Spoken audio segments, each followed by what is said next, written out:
Si tu ressens l'envie d'upgrader toute ta garde-robe après avoir acheté un super outfit la veille, tu as plus de points communs avec Diderot que tu ne le penses. Oui, Denis Diderot, le célèbre écrivain français et philosophe des Lumières du XVIIIe siècle. Dans ce numéro de Focus On, on se concentre sur ce qui peut déclencher chez nous une spirale de consommation et quels enseignements on peut en tirer pour changer notre quotidien. Je t'explique. On est en 1765 et malgré sa brillante réputation, Diderot est broke. Peut-être un autre point commun? Il n'a pas les moyens financiers de fournir la dot pour marier sa fille. Lorsqu'elle apprend les malheurs de Diderot, l'impératrice Catherine de Russie, qui adore les livres et notamment l'encyclopédie de Diderot, lui propose de lui racheter toute sa bibliothèque pour 15 000 francs. Une fortune pour l'époque. Elle lui règle aussi un salaire annuel pour agir comme son bibliothécaire et lui verse une avance sur 50 ans. Rien que ça. Diderot, sorti de sa pauvreté, peut payer le mariage de sa fille. Malgré ses vieux soucis d'argent, il est bien intégré dans les cercles intellectuels et participe au salon littéraire où il débat morale, liberté, nature humaine. En 1768, une des plus grandes salonnières parisiennes lui offre d'ailleurs une robe de chambre de luxe magnifique. It's Britney, bitch.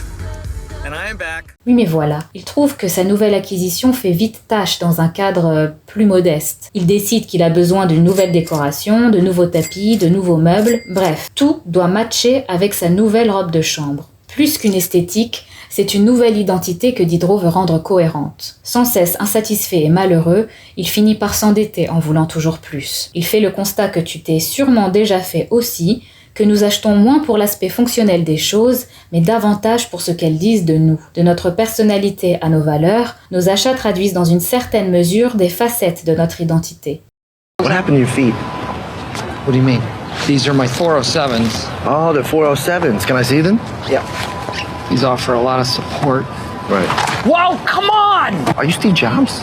What? Hold on a second. Are you the billionaire owner of Apple Computers? No. Oh, okay. Well, in that case, you got no right to wear New Balance sneakers ever.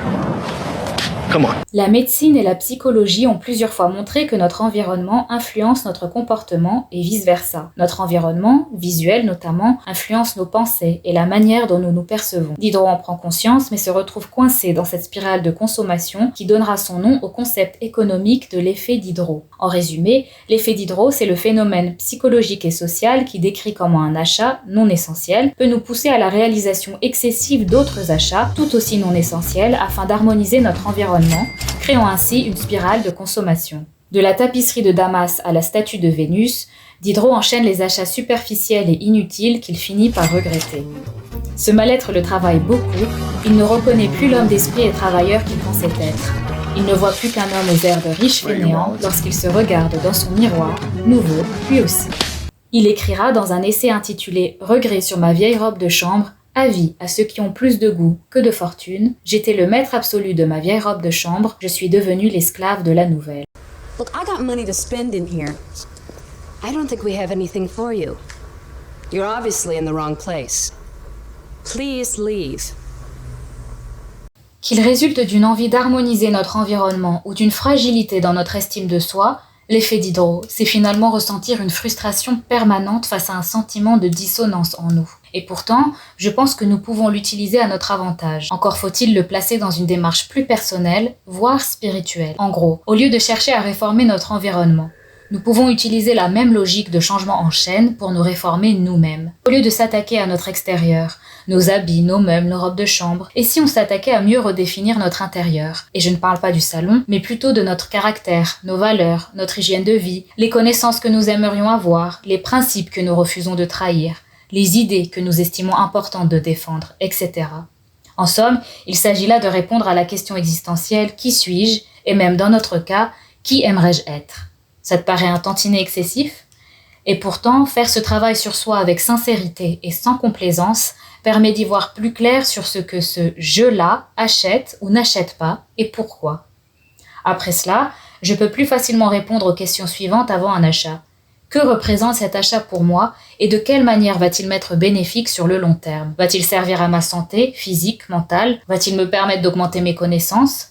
M'aider à améliorer mon caractère? Serais-je en paix après l'avoir obtenu? Si on y réfléchit, ce n'est pas tant de consommer qui nous rend malheureux, C'est le caractère effréné et superficiel de la consommation qui en fait une spirale infernale. Alors il ne s'agit pas de se retirer entre les collines les plus proches, dans notre plus belle toge en se contentant d'un repas par semaine, mais entre la vie d'ermite retirée du monde et celle de l'hyperconsommateur addict à toutes les traînes des réseaux sociaux. Il y a bien un juste milieu vers lequel nous pouvons tendre.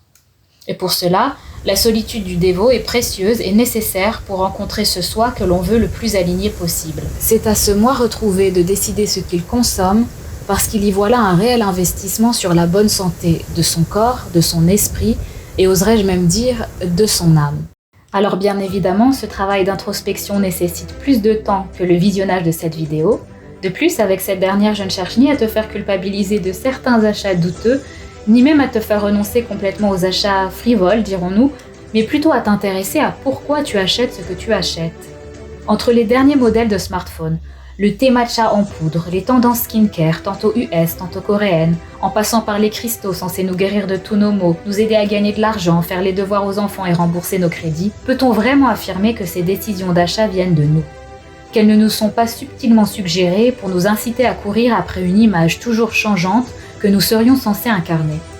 Dans une société qui nous pousse sans cesse à consommer, nous sommes moins susceptibles de souffrir de la quête d'identité qu'amène l'effet Diderot quand nous sommes sûrs de la nôtre. J'espère qu'à travers cette vidéo, tu as pu trouver des éléments de réflexion qui t'aideront à évoluer vers une consommation plus calme, plus équilibrée, autrement dit plus saine. Garde à l'esprit que quand tu ne décides pas pour toi, les autres le font toujours à ta place. C'est ainsi que se termine cet épisode de Focus On. La chaîne vient d'ouvrir, j'y publierai des réflexions du même genre, mais aussi des courts-métrages, la recette du poulet aux olives de ma mère et celle du couscous de ma tante, et crois-moi, tu ne voudrais pas rater ça. Alors partage la vidéo si elle t'a fait réfléchir et abonne-toi, c'est gratuit. Allez, bye bye.